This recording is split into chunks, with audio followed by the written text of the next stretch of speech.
हाय, good morning. मुलं शाळेत गेली की खऱ्या अर्थाने माझं मिशन होम सुरू होतं. घर शांत झालं की कामाचा वेगही वाढतो. आज स्वयंपाकात बेत आहे गरमागरम उडदाचं वरण आणि चपात्या. घरभर वरणाचा खमंग वास सुटलाय. स्वयंपाक झाला की लगेच किचन आवरून घेते. ओटा चकाचक असला की काम आवरल्यासारखं वाटतं. आणि घर आवरताना इतरही छोटी मोठी कामे करून घेतली. बघा, काम कधीच संपत नसतं, पण ते करण्यात एक वेगळंच समाधान असतं, नाही का? मग मात्र सकाळची सगळी कामे झाली का मग स्वतःसाठी एक आल्याचा चहा बनवला. चहा घेतला की दिवसाचा सगळा थकवा घालवतो. आणि शेवटी महत्त्वाचं काम म्हणजे दळण. गव्हाचे पीठ संपले होते, मग दळण करून घेतले.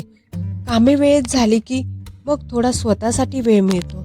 तर असा होता माझा आजचा सकाळचा दिवस. तुम्हाला आजचा हा छोटासा व्लॉग कसा वाटला नक्की सांगा. भेटूया उद्याच्या ब्लॉगमध्ये. तोपर्यंत बाय बाय.